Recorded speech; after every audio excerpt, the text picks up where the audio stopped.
Hi readers, it's Mrs. Bright. Today we are going to read Side by Side, written by Rachel Bright and illustrated by Debi Gliori.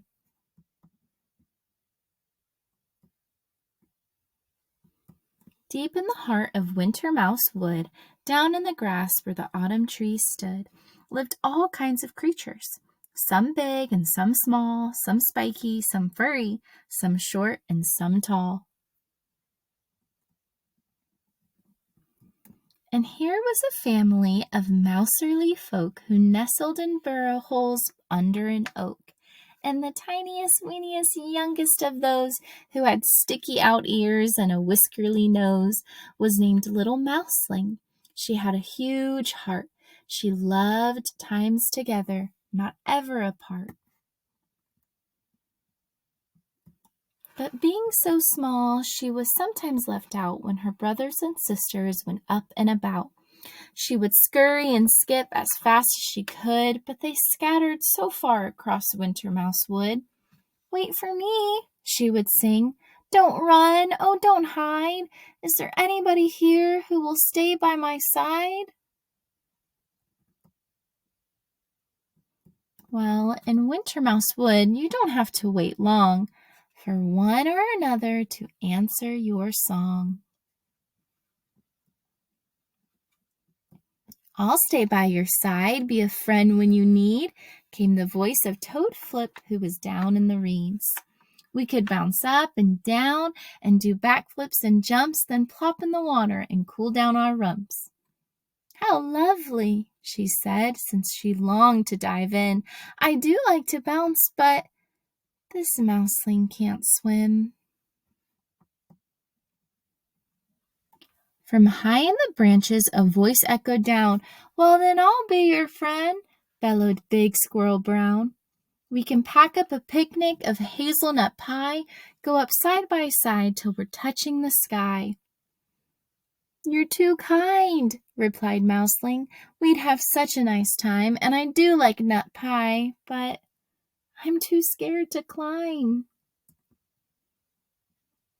Owl Hooty, she wanted to soar the sky, but as everyone knows, of course, mouselings can't fly. Batty Fangs, he wanted to stay up until dawn, but even the thought of it made Mouseling yawn. She stared at the sky with her eyes big and wide. Would she ever find one who would stay by her side?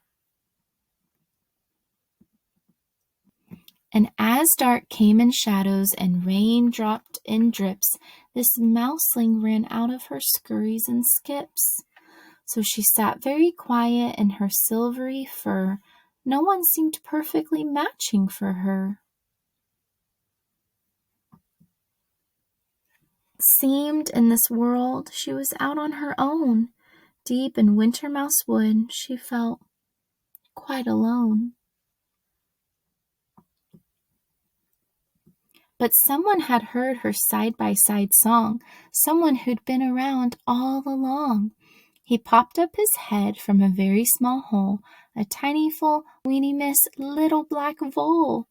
He was awfully quiet and terribly shy, but he couldn't hear Mouserly's tears and stand by.